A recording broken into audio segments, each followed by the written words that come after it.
Do you want to know what it is? Get a banana! Yum, yum! After this, there is no turning back. How many assholes we got on this ship anyhow? Yo! You take the blue pill. The story ends. You wake up in your bed and believe whatever you want to believe. Roger. Huh? You take the red pill.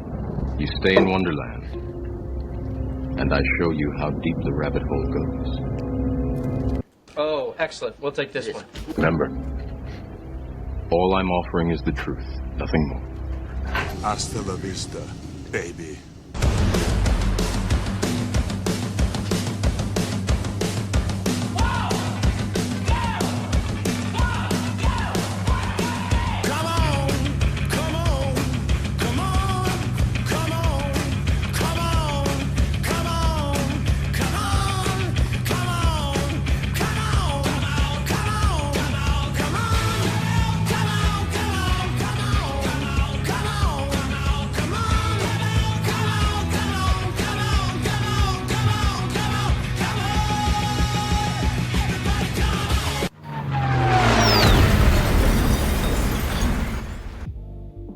Welcome to our first edition of a World Beyond the Cloud podcast.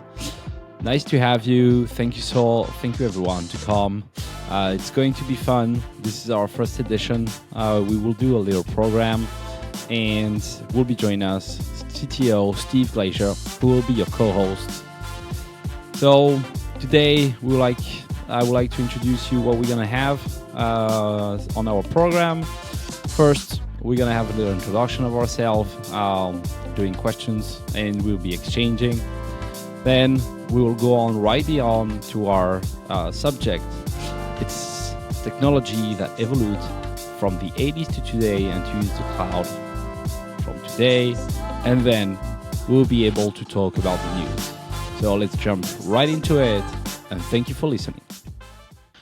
Yo, Steve. So it's really great to have you. So you will be with me all the time in the podcast. And so Steve is the CTO of O Company. It's one of the most incredible people we have and I've ever seen in my life.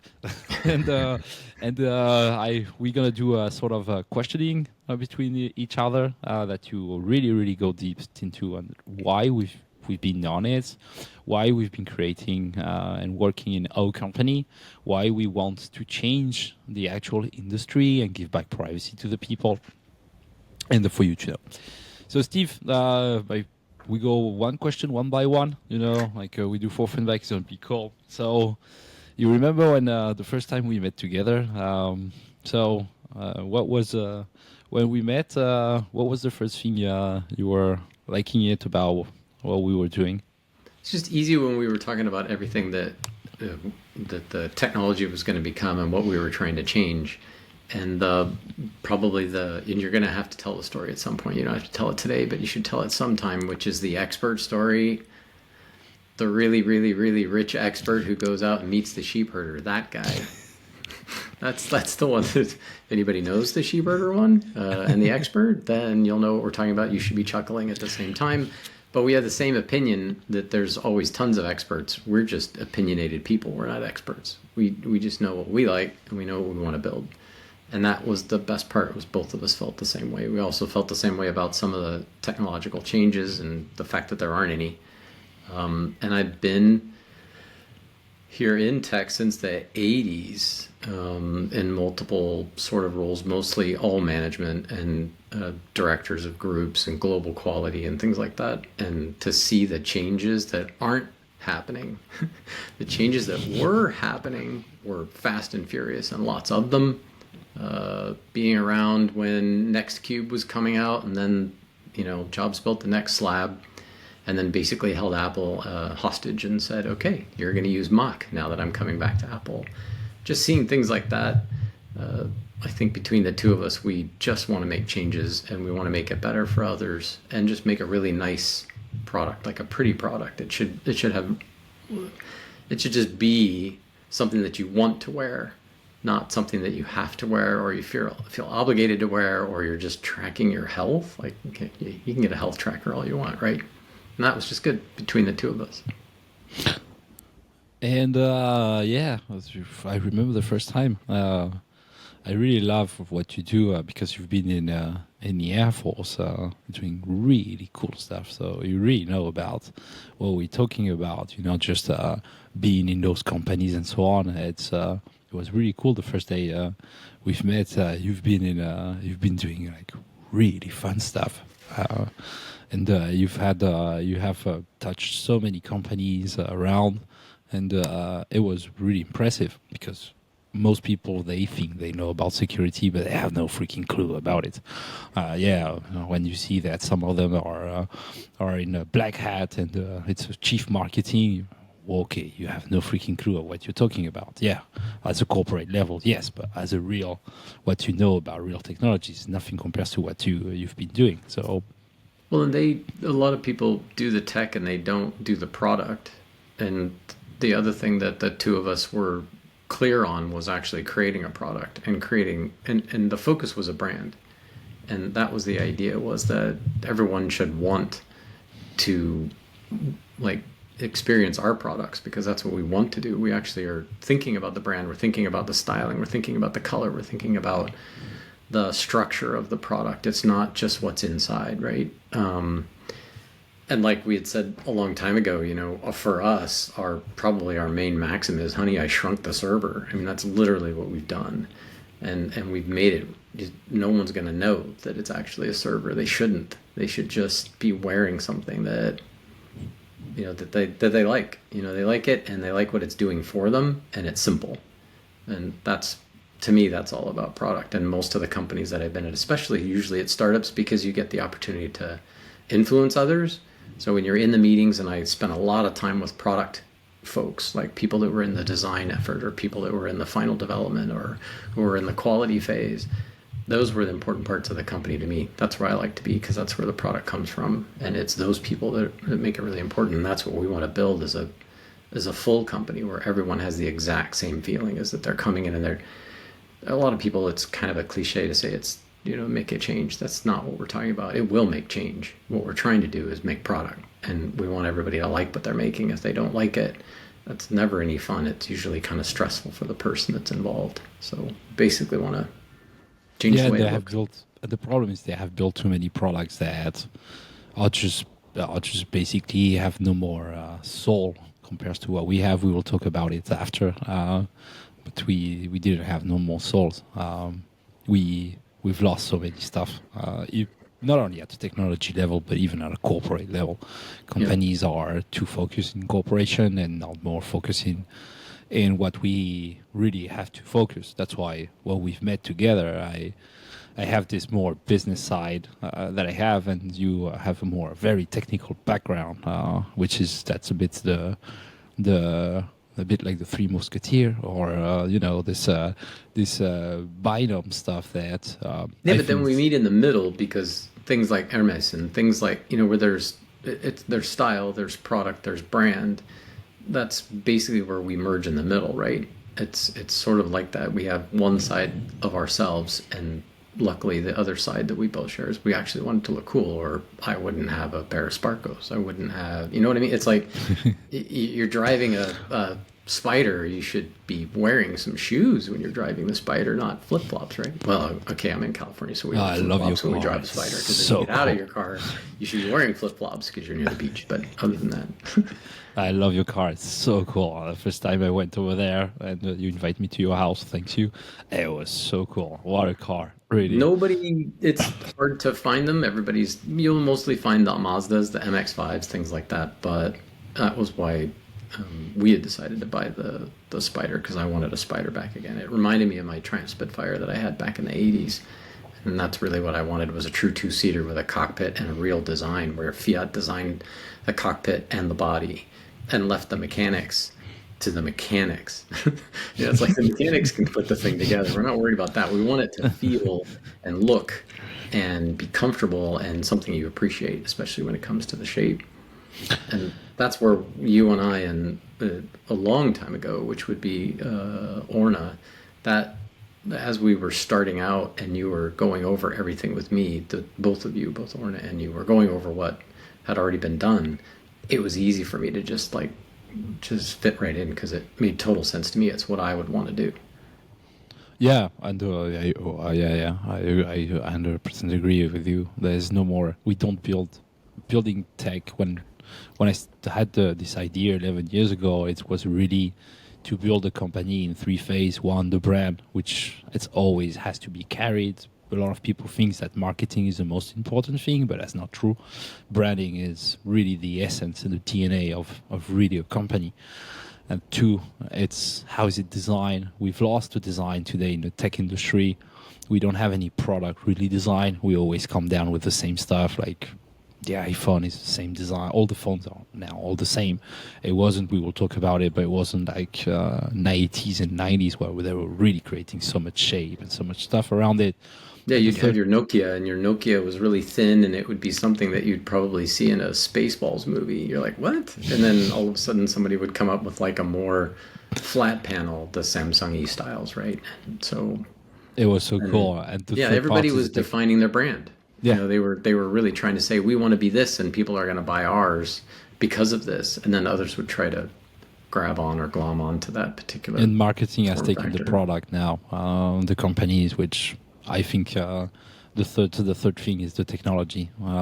Those are the 3 pillars of our company, and has always been really something that how a company should be built. Then if you have to put on the top the marketing, of course you need a communication, stuff like this, but you can do it in another way without sacrificing just marketing. And because if you remember when we started to talk about it, those more of it, they kill product, as you say, Steve Jobs and all those, they were really pointing in technology and branding in design without putting marketing into space.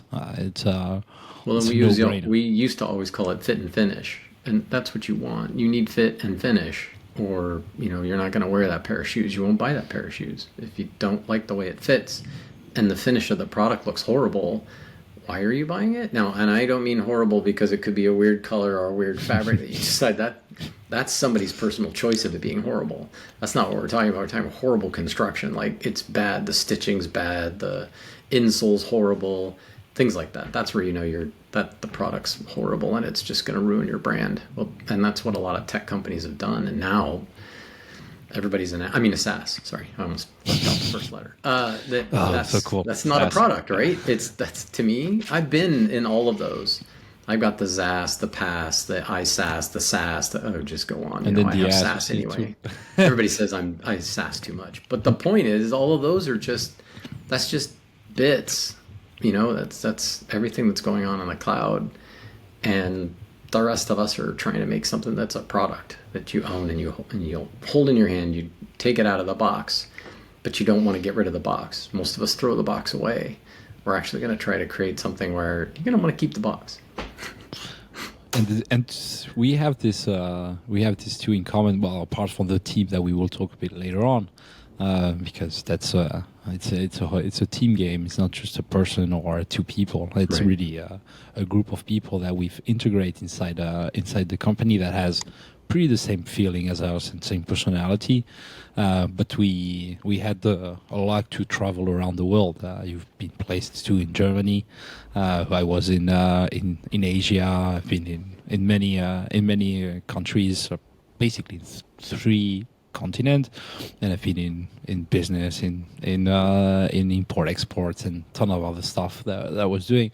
So you and me, we have like this open in the world, and we have been able to see different culture, see different stuff around that works, that doesn't work, that can really bring all that together, because the company and the product too has this soul that we need to create starting from scratch. I remember when we met, we didn't have nothing. It was just a patent and drawings, and we say, hey, well, how we do it? Do we do it as the easy way, and we go in Asia and so on, or we just make it as we have to do it? We really build. You remember the movie Little Frankenstein? Mm-hmm. Those that we really take bits and pieces.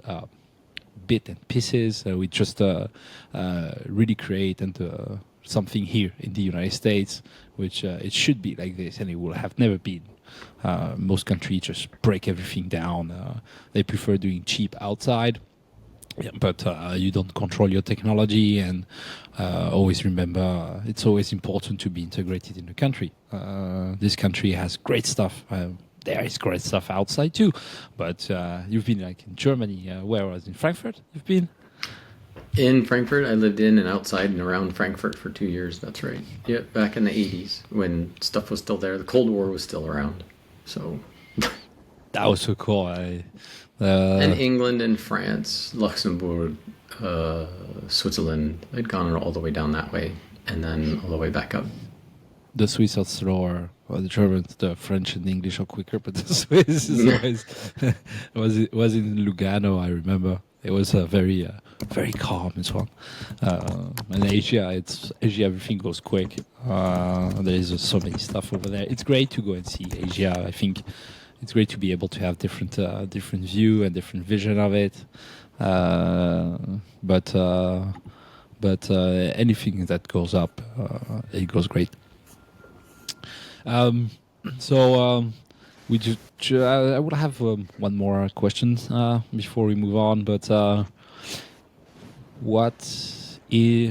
with your experience that you have, what was one of the most fun that you had between business? We can talk later on. I'm always interested what you have to. I mean, we can talk about it, but I love what you've been working, if we can say it, on the SR-71. What you have done. I mean, it's really cool. I think it's really nice to share because it really means, well, me since very young, my family a lot was pilot. Well, one was, but they all tried to be pilots, but unfortunately they didn't see a dime. So it's a bit difficult to be a pilot. The other one was in the 747. So it was back in the 80s and 90s in Iberia. That was the uncle of my mother, and I always loved plane. I was a fan of the SR-71 and the F-14 Tomcat. Well, now it's retired. A freaking plane. Unfortunately, I would have loved to have a new version of the F-14, but always it's a question about budget that we have. But your time in as a SR-71 guy, can you just have a teeny bit explanation, and we can later on go on to it, but I think it's a really cool experience to share. The plane was old when I got to work on it. When you consider the fact that it was designed and implemented back in the 50s, late 50s, and the 60s, when it basically went from the A-12 to the SR was the best way to look at it. And working on the SR-71, all the models at Baylor Force Base was I would say that was sort of the top. It's funny, I used to interview after I left. I would interview and everybody would say, what's your dream job? And I would just say, I've already had it. I did it already. I got to work on all this stuff when I was in the Air Force because I got to work on a lot of the Special Operations Command aircraft they're like the mobile command posts in both forms. One form is the C-130 based ones, the MCECR C-130s. Those guys are combat controllers, so they talk to everyone on the ground, and then the higher aircraft are the KC-130. There's the KC-135 for all the refueling, and then the ECRC and Ws, those 135s. Worked on those at Offutt, and the E-4, which is the President's Mobile Command Post at the time, and then ended up on the SR-71 and the U-2 at the end. So for those two, that was it. I was like, okay, now the rest of these jobs are just going to be it's the cream at this point. I already had it, so now I just want to go work on something I want to work on that I'm going to enjoy. That's so cool. But we will do something really to talk about that because you've been really into it. Now you can talk about it, which is great. Before, of course, you had the top secret clearance, so you couldn't talk. I think now you can really talk about some stuff. Let's see, 80, 40 is 20. It's around 27. Yeah. There's a lot of stuff that's already been released, so it's easy enough that can be repeated, but it's the other stuff that's tough. And then you'd done a bunch of different products in different ways, in different kinds of types of products. Starting out, most of your stuff was automotive, but then you started making your own products. And then, I think to me, it feels like it was a blend. What do you think it was? Like how you started in the family company and how you went off to do your own? Yeah, I went into the automobile parts industry because my grandfather was one of the most oldest customer at Bosch, and my dad picked up the automobile parts. So over there, I started. I was touching electronic with a motherboard of CarShare that was playing around, and then the company was in the southwest of France. They were the only one that can touch the calculator of cars for the gendarmerie when they had an accident and so on. So they were bringing it, and then from that there was a whole lab to injection and compressor and turbos. It was really fun, fun stuff. I went to do some circuits, and then I jump up into Asia doing a bit the same stuff. I tried to do a belt brand and really invented a sort of a dime to dime the cotton into belt. But unfortunately, by that time, I didn't really know about IP, and it got off. Well, it's China. We know we don't have to have IPs in China. It's better to have IPs in other country, and build some financial platforms and things like this. So I was really at my time doing creation, which I love creating, and building stuff. It's something that I love. And then from that, I got this little second, third hat on business, which that's why I always think you and me, we will talk one day a bit more on that. But I think it was a perfect match to build something that we do and bring people together. It's the essence of a company is not just one person. It's really around a few blocks. Like the big stories was always 3, 4, 5 people. I was Steve Jobs, Wozniak and company, Microsoft. It was the same. BlackBerry, all of them. There was a few people that was really the core of the creation of it, and they all have different specs. I always say you don't go to war alone. We don't go with nobody. It's better to go with a team. It's always been like this, and I think we will have a great stuff. So let's go for it. So we can go on with our second stuff that we go. So let's try to do the break. I can cut it after that. Read me back the last line. Ooh, big historia. Read me back the last line. Not my last line, somebody else. This is a very complicated case. Read me back the last line. That's my last line again. Keep it simple. Oh, no, sir, that's my last line. I read it to you just a moment ago. No! God, please, no! No! No! You guys are nuts.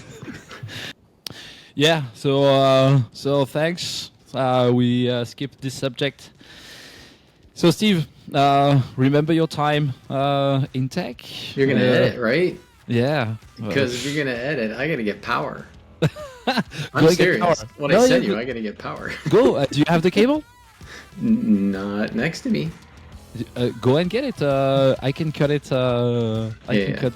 And go you know, for it. it's well, you can leave this part, but it's So I Josie's think, snack time. It's Josie's snack time. I can cut it. Look, it's Josie's snack time. You know that one. Go for it. Let's talk to our next subject. We're going to talk about technology, how technology evolved during the 80s from today, and how the technology included the cloud during that time, passing when the internet came out. So we will be able to exchange. We have really cool stuff to talk, and we hope that you're going to like our next subject. We have some explicit lyrics. You can just click it OK, and we're gonna go. It's really our way to have something fun, talk without filters, and be able to really explain how this industry have created what you see today. So the industry where we were back in the 80s, you remember when we started to build product, it was fun.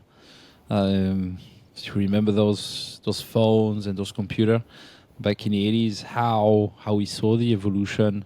So we're going to cut it in two. First, we're going to talk about from the 80s, more or less, till the opening of the internet, the creation of the internet, and from that, how the cloud and the internet got integrated inside the phone, which that's where the whole industry shift into a model that it would be nice to talk. So, what? That was a long time ago. Oh yeah, now I'm from '79, so for me, I was just starting. You're older than me. The interesting part is that you've been in Palm. So Palm was a really cool. There was Nokia, Motorola, even the Microsoft HP. Oh, Compact, and then it was Palm. So Palm, that you've been in it, which I loved. I had too. I've seen that you still have the old Palm. These are all the ones that I had been involved in shipping, getting the product out. So for me, it started way back. So really the first tech company that I had ever been at, a real one, and it was a startup at the time, was Frame Technology. We made FrameMaker. And back then, nobody was walking around with cell phones. There were no cell phones. They're nuh-uh. I mean, you're lucky. You probably would have been a first responder, or you might have been in a hospital, and you might have been on call. And then you might have one of the Motorola semi-bricks. Those were the ones that were about that thick. They were kind of chunky and clunky, and they had a flip.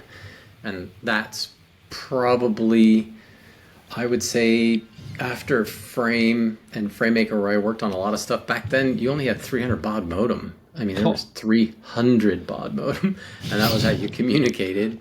And then I ran the quality group at Frame, all of it, all the X platforms. So everything that ran on X Windows, that was my product line that I took care of. It was about 30 platforms, 30 product lines that we had to do to release.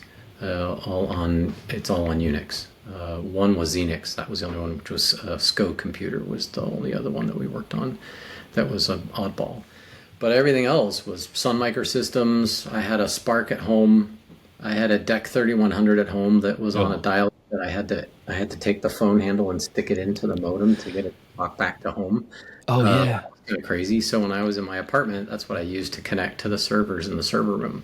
So to me, a server has a real word. There's a real word. When you say server, I've been in cages over my entire career, so where there's racks and racks of systems. But back then at Frame, the Spark, the largest Sun computer was it the Sun 1? I think this is before Spark came out. I mean, it had trays with drives in it, literal drawers. Like you would pull out this long tray that had all the drives in it, and the thing took up half the room, the equipment room. I mean, this thing was massive. It was so huge. And that was quote unquote state of the art. And then DEC started putting things out. So Digital Equipment Corporation came out, and I was working on all the HPs. So all the really high end HP slabs, IBM R6000s, SGI was big at the time, which was nice. Motorola had their own server lines.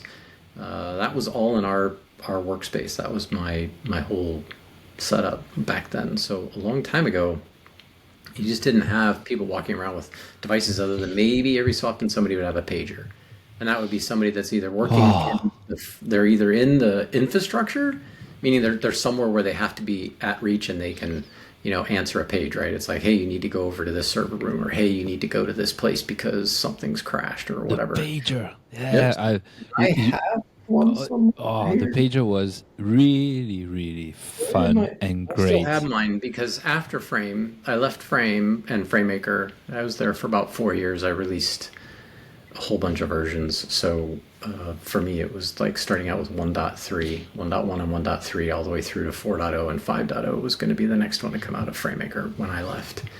And then went to a little startup in downtown Oakland that when I got there, it was interesting because I used to kid around. This was really, I had great experience with product people at Frame. They were real product people.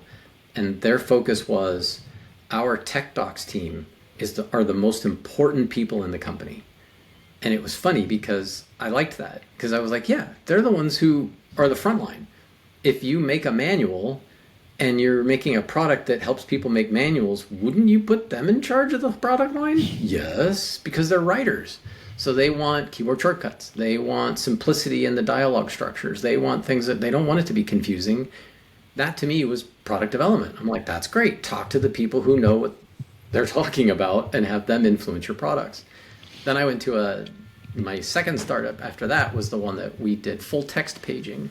So we were making products that you could sit down at your computer, basically like send an email, and that would communicate with the towers at the time that were out there, and it would distribute your messages out to a paging network. So you would have people, it would look like a contacts list. And so you could pick whoever you wanted to page, and then you would type in your message and say send, and it would page one or more pagers with the message you wanted. And then they could reply back. And when they replied back, it basically put it into an email form, so you'd have a thread of messaging for one message set, which was pretty cool. That company was called Notable, which was kind of funny. It was Notable, but I used to kid around in all of the big meetings. I would say not able, because it was kind of like, you know, when you hear about a Chevy Nova, the old joke is Chevy Nova never sold in Mexico because Nova means no go. I mean, it's kind of stupid, right? So if you're not able, why are you making a product where it's not able? Their claim to fame, though, when I started there, was we used to do products for the EO. It's the letter E is an echo and O is an Oscar, that EO. So the EO was a flat, first generation, I would say, tablet that anybody had ever seen. There were a lot of different ones, but this one literally had a cell phone and a cradle on it, and then the screen and a stylus. And we were using it for contractors, literal contractors, who were out on a job site and needed updates from the architect on drawings. It could be communicated directly to them, and they could open it and look at it and move it around, and then they could write edits and send that back. It's a pretty cool product, and our primary platform was the EO. And so go ahead. Yeah, when you were talking about phones, my father we were one of the first in France to install phones in cars.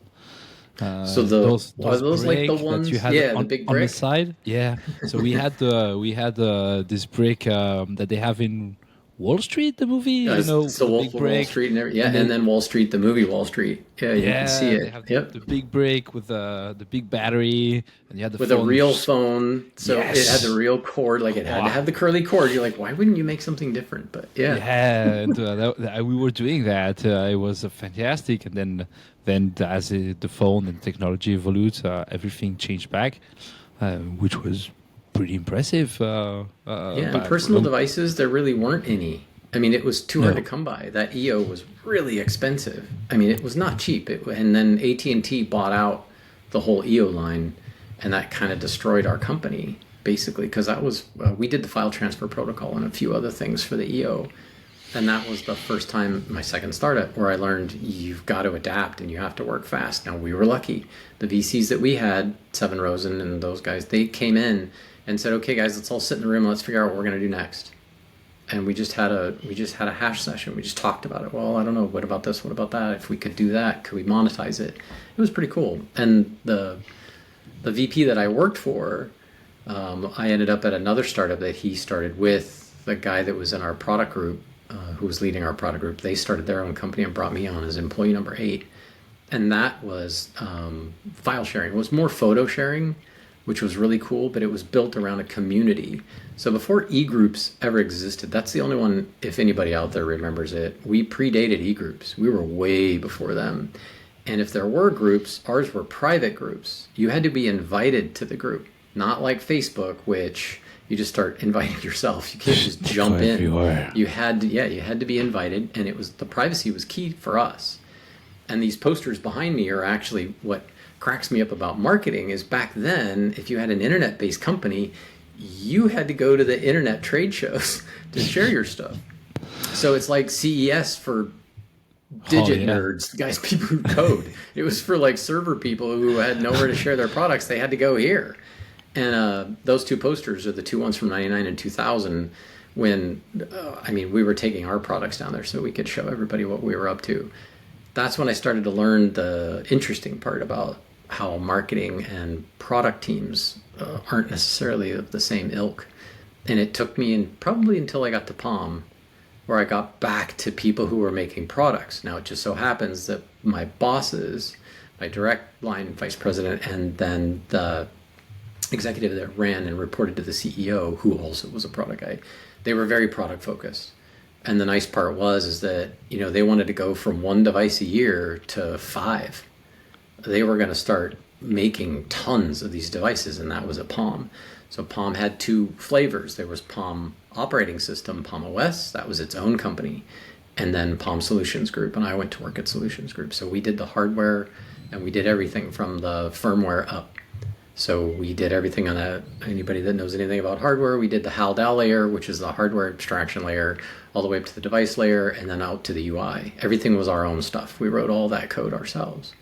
And I ran global quality for all of our product lines, which is why now I have all of these devices, because I had to ship all these products. Yeah, so I had to sit down and I used them. I mean, I learned at Frame, one of the phrases we always use, eat your own dog food. And that means if you're going to make a product, you need to eat, you have to consume it. You have to be it. If you don't like it, tell somebody. If it sucks, go in a meeting and tell somebody, this sucks. It's like, I can't use it. I hate it. It's frustrating. So I would have been the one guy that probably did the most complaining. I mean, I'd always say, I don't like the way I don't like the fit and finish of this. I don't like the way it fits, which is why I spent a lot of time in the quality group, because I could be the defender of the product. Because I could sit down with the product team and the marketing team and go, well, you're not going to be able to communicate this at all because the UI is just trash. And then I would go down with the product team and go, what's the deal? How come this UI is like this? I don't understand. And the product manager, in that effect, just to be, it's not, they had more important than that, but the product manager go, well, I'm arguing with the engineers all the time. I'm like, what? Why are you arguing with engineers? Those guys are nerds. I'm a nerd. Sorry, I have an EE background. But the problem is, no, they're not the true user. We're trying to hit a market. That TAM is much, much different. I mean, there's a whole bevy of people that are going to want to use this thing. And that's when I finally learned what I do and do not like about product companies. So I wanted the brand ambassador to really be in charge of the products I was supposed to work on. So when you were at Palm, during that time, it was in the 90s. Mm-hmm. So when you were there, I was working on Unix system and installing servers for some companies, and working with Sun Microsystem servers, which for me were absolutely great. We had really nice computers a long time ago. We were really keeping having really hardware in our companies or in our place. We were really having everything inside, not like today, and we will go on, but not like today that we really now put all our data, all our information outside of our wall because it's convenient, and the industry has put so much effort and billions of dollars building the cloud. So you know about it because you've been in Citrix. Yeah. And during that That's time, my culpa. Yeah, and during that time, the actual phones product that we had, it was really, you had a server and a computer at a house and or on your company, having all your data in it, and then you had a phone that was really a phone because the phone is a phone. They just later on put it as smartphone. But I had one of my major brands that I had loved it there was Nokia, there was Palm, and then the famous Motorola StarTAC. Those 3 companies they were really creating products and trying to innovate in really this aspect. And we had so many brands that had the computing servers that was really servers with no added stuff inside, and it was really made with a server that it's made to serve. That's what we call a server. It's a computer. It's basically a big computer, but it's called a server because it's made to serve you and connect everything around you, use it to store stuff. But then when you were at Palm and you were in Citrix, that's where the technology started. There's sort of a bridge product, which I worked at a company called OmniSky. And OmniSky was sort of this hybrid. Sounds like because, Terminator when you say OmniSky. It sounds like. Well, that's the other one, right? That's the one with what's his face with the eye in the sky. Not that. It's called OmniSky, and that was built. So we were working with these. So the original Palm V's, right? We were doing all the ones that And Nokia had had the the pop-out same in slide. Matrix. Yeah, sliding like And- the Nokia Matrix. You remember the slides? Yeah, They did but the this same style. one, this version had a sled that you could put on the device. The sled That's- would connect to the cell network. It also had Bluetooth built in. And so when we were working at OmniSky, we were also working with HP's portable devices, and I just blanked. I just had a brain burp. I forget the name of it. But anyway, HP had their own. And Microsoft was doing a deal with, I forget the name of that company, and Microsoft was trying to put Windows on a portable device. That was such a train wreck. But anyway, so we were working with all of these different companies, and the reason why is because the cellular data network was horrible, wasn't very fast. And at OmniSky, what we would do is we preloaded content, and then we would update content if there was anything new. And so what's on your device is anything you would be searching for. So I could search for movies, where to go for a movie, or go to a restaurant or whatever. I could do a search. And it would only so often, the OmniSky sled would go out to the network, grab a new piece, and bring it back. There's your client-server model. And for anybody who's been in X Windows and Unix knows that client-server, everyone else is backwards. Sorry, you're all backwards. You don't understand what a client and a server is, because the server is on your computer and the client is actually out in the cloud. But that's beside the point. Now we've decided that forget X Windows. We all were too dumb to know the difference. But anyway, so this client-server model was being built up. And that's, OmniSky was one of the bridges between not having a good network connection. And I also worked at, I worked for AirTouch Cellular, which is now Verizon here in the US. But when I worked in the labs out in Walnut Creek, we were taking a standard first generation tower and communication network and trying to build up to get to 2G. And it was hard enough to get to 1.25 G, if not 1.5. And then I worked at a server company that actually could take the bits coming across the wire over the radio line. We could basically take that and accelerate it, which was pretty cool. It was a company called Byte Mobile, and that was a really cool startup, because you're basically helping the cellular networks, the cellular data providers, speed up data transmissions, because you couldn't. The towers were too expensive to upgrade. And that's where solutions come from when it comes to products. Well, if we don't want to spend a bunch of money to erect a new tower, what are we going to do? Well, you're going to have to find a way to speed up the data then, because right now the phones are getting faster and they're getting nicer, or the PDAs are getting nicer and faster, and the network sucks. So anyway. So yeah. To keep out, we didn't talk about the phone that we have in house with a cable, because that's something that's when internet. So for some people who remember, who are more born on before 2000, old people like us, but that's us. We didn't have a phone, so then this phone came up. We used internet. There was Napster, all this stuff, and the little modem that we had to go on internet was. It was. That sucked. It weighed. It was a brick. It weighed a ton. It was so suck. Oh yeah. And sometimes it didn't work. You had to try it 500 times and so on. And we had the phone, which has copper wire, which was really very difficult to pin. Not like today, they just from far away. That's where the transformation of internet and cloud totally shift the whole industry. Before, if you want to hack someone, or you had to be next to him and him or her, and you had to pinch the exact copper wire at home to be able to listen. You see it today in the movies, even on the Watergate and all the stuff of movie. You see to pinch it. That's why. Well, the air gap's always been there. Everybody just tried to. Most of the people, the pundits, the experts. You're going to have to tell the expert story with the expert and the sheep. Oh, we'll do that one in the next one. We'll introduce it. Everybody's got to know, because that to me, we're driving in the car and you're telling me the story and recounting it's more of a parable. But anyway, it's always going to have, this is the reality at the end, right? Is the parable. But anyway, so we're going through, and it almost made me cry. Because it was like, that's what I deal with all the time. It's like these experts that can't tell. I'm not going to give it away, but they don't know what a sheep really is, right? You're like, gee, Christmas.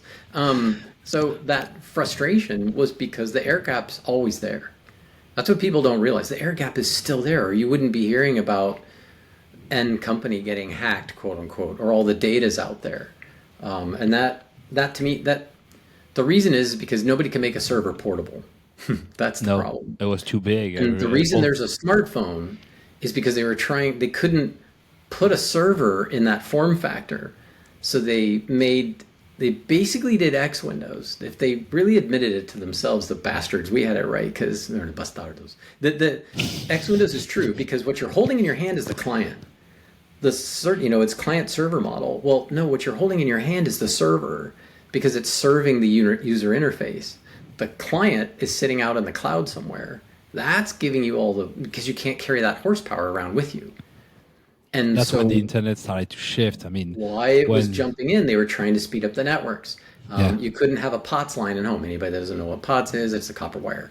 And then you had all of your service providers who were giving you your internet connections are telling you, we're going to charge you $10 extra to keep your POTS line. And I'm like, well, you buttheads, do you know what an EMP is? That's why I have a POTS line, because if somebody launches an EMP and it fries all my computers and my printer with a POTS line, at least I can still take my old phone, pick it up, and call someone if I needed help. That's why we're weird. I'm a semi-prepper at that point. I wanted a POTS line, but my network provider said no. They're going to charge me extra, and I'm not going to spend $120 a year extra. That's just ridiculous. It should be free because it's cheesy. And they don't have to do anything to support it. The wire is still there hanging down the back of my backyard. So anyway, I was like... That's when you say that, they start to charge you. That's when the cloud and we integrate technology into our... But then they charge you at the end anyway, because once they give you the cloud, then once you get to like it and they get you hooked, it's basically the fentanyl for nerds. Once you get hooked, then they charge you. And then you're screwed. Or they throttle your connection. Or So then you're like, you don't have a server anymore. No, because that server model doesn't work because they've throttled you or they've reduced the features that you've got. That's the frustrating part, and it's still there. And so all of the products that I've been on have been pretty much, and that's why I said the mea culpa for me is that I worked at Citrix, where I worked in the advanced products division, one of about 30 or 40 of us total. It was a very small team, maybe 50 people. And all we did was, you would consider it an art. It's you who invented the cloud. Citrix spent a bunch of money to get the word cloud to work. All the meetings I had been in and any of the presentations I was at in conferences, I'd be sitting there listening to them describing it and going through the slides. And if I turn around and see the 100 people or the 300 that are behind me, and their faces are like, huh? Like cloud? Cloud's like in the sky. I don't get it. You know what I mean? Yeah, and they're like, it doesn't make any sense. And that was really difficult. Citrix spent a lot of money to get people to understand that the cloud is your portable server. And then with that, they shift But they had to hide the gap because the air gap's always there. So that security hole is huge. It's really huge, especially when all of us are walking around going, I could get a Pringles can, some tinfoil, and a Wi-Fi, and I can hack your network from the street. I don't need to go spend a bunch of money on a high-end spy system. I don't have to tap into your phone line. I can just sit on the street with a Pringles can and some tinfoil and totally suck off your Wi-Fi network. I mean, hello, there's your air gap. And most of us have really high-end, routers at home, or we've got, like me, I've got basically a Nighthawk where most of my internet's going through from my Wi-Fi. But I just consider it an open hole. Like, I can't really do anything trusted on it because there's no way. I've been in that part of tech for too long. So for me, I'm like, it's still a gap. I don't care. They're all liars. They're trying to say it's safe. It's not. And the hacks are true because they keep coming. I was just trying to remember while we were talking the name of the one. It's not it is an insurance company. But anyway, I'll remember. They just lost a whole bunch of records and a bunch of records. They all lost. We will talk about it. But there is no technology today that is totally private because they've built it there. Yeah, it's because you came up with a stupid password. Oh, yeah. Now we can go back to movies. That's what Spaceballs was perfect. It's like, what's the combination, right? The combination so that they could open the big window so that they could steal the oxygen off Druidia, right? And you're like, what's the combination? One. Air Perrier air. They did the three, Air Perrier. 3, 4, 5. So and he's writing it, right? Rick Moranis is writing it down. He goes, so your password is 1, 2, 3, 4, 5. It's like, what kind of idiot does that? It's like, It was so cool. Passwords are going to kill you every time. That's how you're going to get if you don't. And then nobody wants to remember a password because you got to make some obscure crazy thing just so you can't get hacked. That's it. If I want a server, I want it with me, and I've wanted a server since I worked on Spark stations from way back when in the 80s and 90s. If I could have a server, I always had a server at home, but I would take a PC and put Linux on it, because then at least I knew I had a server at home, and then I would go off and serve all of my movies and stuff. I'd rip my movies down to a drive, and then I could watch my movies in the house, remotely. There's something called Plex, which is you can use Plex. Oh yeah, Plex. But the technology shifts so much since the cloud was put it on. It's still the same. They right? Yeah, they literally put everything. When I see how the 80s and the 90s was in terms of product and technology, since when the internet comes up, there is really a change in the actual how we build technology into it. So they've built hardware, software, everything into base cloud, and it was really a business model. They say, how can we do it? But even in the music, I still have my iPod here, which the iPod was absolutely genius because we had CDs. Well, we started with cassette. Well, before vinyls, then cassettes, then CDs, and then they came up with the MP3. And then when the cloud came, it shifts all the different types of industry, even the TV with the streaming today. Even but it's the speed. All our phone. Yes. Yeah, the servers got it. We put up as you were saying, the network, and we put up everything into it. We rid of all the cables, and they built the whole technology around the cloud service, creating this amount of generating, which is recurring revenue that we talk about, and that's ARR. We'll talk about it later on about it. But then from that, the whole technology changed in a really bad way, because not only the hardware was built with the cloud, but the software was built to it, and software are really open. There is no software that really gives privacy because they're already open. They have backdoors everywhere. The back end system is open. Everybody touch always the code. So that's when you have different companies that have different products, and they install different programs, and they have different layers, and they have different types of code, and C and C+. Well, the speed. Do you remember when you see but the speed advantage, why that's happening, why open source exists. So I am a software code Luddite. I want to write my own code. I don't want to borrow libraries from the internet. I just know this. To me, going on GitHub and pulling down someone's alternate thing is like a big no-no. Because of what you've already said is that I already hate open. We won't use open source. Source, you know how much I get with the people sometimes when they're like, "Oh, we should use open source." Fuck it, no way, no touch open source. It's not gonna happen. Yeah, because then it's marred. But at the end, when it's written, you're kind of you're always wondering, and that's how hacks happen. That's how there are escapes all the time, and that. Well, we're not going to do that. But the point is that it's got to be handwritten, and the UI that we have now and the system layer is all. First, we basically had our tech team go back through all that code and check for everywhere where there could be something of any import. And then we took the device tree and we basically, just trimmed that thing. It was a pretty big, we took a large, hacksaw and it was only done by you and one software. I mean, So to get through that, we spent hours hacking away at that tree, cutting off limbs and going, well, that's a dead limb, that's a dead limb, that's a dead limb.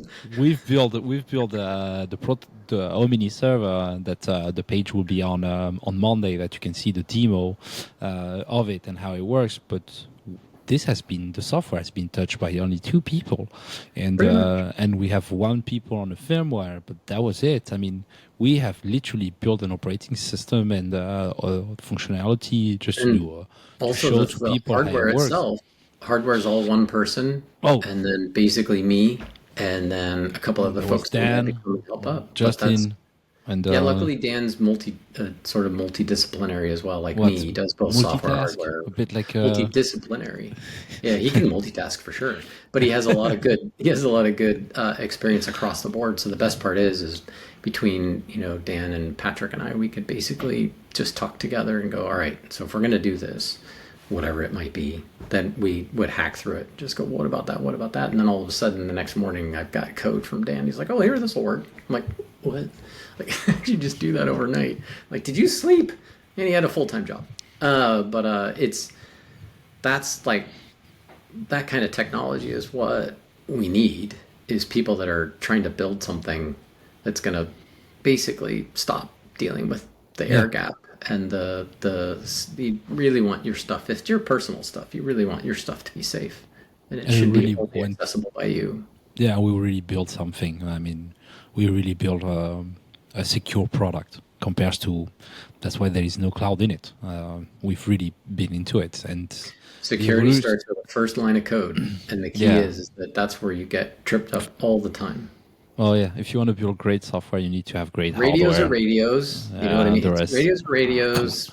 Chips can be, you can basically find out what a chip's doing. There's lots of ways to do that, but you could hot needle your way into a system or a portable device. But if your code's shit, your product's dead. That's why when you see today the phone market, we have always the same shit. But they're all the same. I mean, even if they have the new version of the Android and the new version of that, it's now, we will talk about AI later on into a very special one. We'll bring people on the team to come, invite and so on. But all the product now tastes the same, all the same, from laptop, computerings, systems, operating system. They are all the same. If people think that it changed something, well, it's easy. Why do you have so many updates now as it goes on from any system? That's will be, you see everywhere. There is every day. It proves that the market and the technology is not there. That basically they don't give a shit about our data. They just want to ramp it up and use them to track us. And like when we talk like with Aaron and Ian, we also know that there's the other part of that is the more open, even though you say it's a closed system, not you, but en français, vous, not tu, but vous. Das. When you say, when a group is saying that, oh, it's safe, or, it's impervious, or it's, I don't know, pick out whatever they want to do. Not for everyone. There's others that can get in there, and that's the problem. When you see that, if you're thinking about it, you're just like, what, serious? Like, I only use one AI engine if I'm doing anything, and the only one I use is Grok, and I don't trust it either. If you're trusting but I've been in the technology for so long, my trust factor is very low, as it turns out. When you see that Google now have access to everything, to all your chat and everything. Okay, well, WhatsApp. That's anybody putting WhatsApp. Mark Zuckerberg and Google now are friends. That's how I got. That's how I got fired. I got fired from a startup. Well, it's kind of not a startup, but it is. It wasn't public. But anyway, because they wanted to integrate WhatsApp into a product that traders use, in Wall Street, and I'm like, no way. No, like, what are you kidding? You can't put WhatsApp in there. What are you, stupid? El Stupido, you can't do that. It's too dangerous. And I was pretty outspoken with the CTO about it. I mean, I didn't do it in public, but I told him, this is crazy. I wouldn't do it. That just makes me very nervous. You guys want to do it? Fine. I'll find a way to get it released, but I'm not going to be I'm not going to use it. If you want to jump off the bridge, go for it. I'll be watching you with a nice Manhattan. Actually, it's Citrix. My interview question, one of my interview questions was about something the interviewer, he was really nice. But anyway, he asked me about something, and I said, and he was the head of the project, and I said, I'll tell you one thing. I knew at the time that Citrix's backend was built on NT. It was Windows. So everything that Citrix was built on was basically a Windows derivative, except what we were building. We were the only part of the company that ran Linux. And I said, if you all decide that our product is going to switch over to a Windows server, I will quit. And he looked at me like, what are you, just kind of kidding around? Because I'm a jokester, I'll kid around. And I'm like, I'm not kidding, I will quit. if you get off of Linux, I'm out of here, because this is a server, and you're trying to stream the Microsoft apps. Basically, that's what. So what I worked on was something called Citrix Receiver. At the time, that's what it was called. But anyway, Receiver was a way to basically stream Excel. You had licenses. We had a license server built, and you had to have a license to see Excel on your laptop. It would stream directly to your system, and that I was like, you can't put that on Windows. It's doing too much. And if anybody knows anything about the NT move over past 3.1 of Windows, when they started doing MSN and search, they built everything you type on a PC goes through their search tool. So they increased the number of searches they get because they get paid per search. Microsoft does. So you're kind of like, well, screw that. I'm like, I'm not going to put an operating system on my computer where I know everything I type is going into their search engine. But then again, you got Google, which indexes everything you do. So, oh well. I love this in Reddit when they talk about Safari browser actually is private, and they say, "Oh, nice false advertising." Oh hell yeah, it's a false advertising. Come on, like bring it on. How can you be private today when you have I don't know how many updates. And private. So on. It needs to get promoted to corporal, because clearly it's not private. No, it needs a promotion because it's horrible. It's not private at all. Safari browser, they made a campaign right now. They are everywhere. I see it in Washington D.C. in the metro and everything, saying, "Oh, we're private." All those companies are spending their time, spending so many money, saying they are private, and then. You receive a text messages that or an email and just you've been looking about cars or whatever, and suddenly it pops out, and they spend so many billion trying to make you. It's a farce of that. It's really a farce about they're just selling products. Where we need to wake up sometimes is to say we need to stop, but the market is so monopolistic. You don't have nothing in the market that today gives you a real privacy. Yeah. If you buy a computer that never been in internet, you put it into a bunker, and that's it. It has no Wi-Fi, no Bluetooth, no NFC, and basically no connection to internet, and you just have a plug and play into it. That's the only thing. But what you have here, like, oh, Safari, I love this. It's a false advertising. Yes, it is. It's a false advertising. Nothing's private. No, well, not yet. Oh, yeah. No, it's not really. Nothing out there is private. Something will be private, but it's only going to be ours. It's going to be private. There's a reason why. Oh yeah, proximity is king. They used to say ROI is king, right? Because en français, roi is the king, right? Well, yes. No, this is going to be the king. It's good to be the king. Yes, exactly. Oh, good boy. But yeah, it's got to be.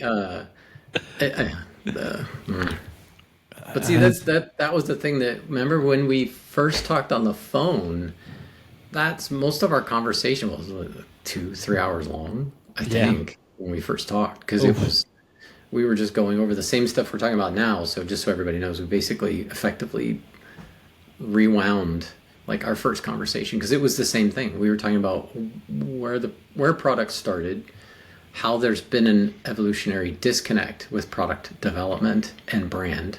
It happened twice with respect to Apple, and it's back into that same doldrum mode where they're not making anything new. They're just copying people, and it's not. I don't have an iWatch. I don't have an Apple Watch. I buy Polar. Why? Because it does very few things. One of them it does is it's water resistant to what is it, like 100 meters, I think. Well, if I'm going to go in a swimming pool and it's only 8 feet deep, I don't care, because I don't trust that they actually really made it water resistant, whoever this is.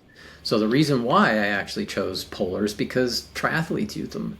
So I know they're getting beat up. They're on their bicycle, they're running, they're swimming, they're out in the mess, the dirt, the heat, the cold. So if that's who's wearing it, at least I know mine will survive, because I'm not doing any of that stuff.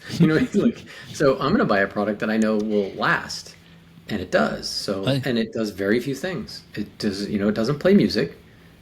I mean, I could, but I don't do it. I just let my phone play the music. It's just my iTunes app is the only thing I use on my phone. Huh, they're doing a patch. Huh. Well, like always, they're patching everything. Of course. Yeah, the only thing that I heard they're coming out with is the 18, which is supposed to be to chase after or get some of the market away from Samsung, because the fold-up Samsung. Yeah, they're trying to another shit product, another copy, nothing, another one. And there's even if you did a Google search on like Lenovo, because Lenovo bought the Motorola brand, basically Lenovo's Chinese. Yeah. So the minute I found out that my clamshell, my flip phone from Motorola, was going to end up going there, I kept mine till the last moment where my real true Motorola died. And then I think that's in my box of stuff. My original Motorola, after that, I was never going to touch Motorola again. And any of the Lenovo stuff, I just don't want it because you don't know what's in there. And this is all coming from where I came from, like meaning from everything that was SCI top secret for all of my stuff. Everything I did in the Air Force, couldn't talk about any of it. Everything I did when I was on the flight line, couldn't talk about it. There were times where if I was going to go out and work on one of the planes, you mentioned them by parking spot. You never gave out the tail number. You never said which aircraft you're going to. You just gave the parking spot. And there's a reason why those things are done. Well, that's security. You can obfuscate some information, and other stuff's not important. It's just telling everybody I'm going to be at that parking spot. Tells everybody in the tower, all the security police, the SPs that are guarding the base, guarding the flight line. And I'm out there working on stuff that everything I worked on was all navigation, steering, command systems, and things like that. So everything I'm working on is mission critical, because you're going to take a plane and leave Frankfurt, if anybody's flown into Frankfurt, and you know how far away at the time East Germany was. It was pretty damn close. You really don't want to wander. It's not a good thing to do, because then you end up in Russian airspace. Bad idea. So you have to be tight on your security. And this is not security. I love this one. Yeah, that's funny. That could be a good joke. It is really it's funny how they do it.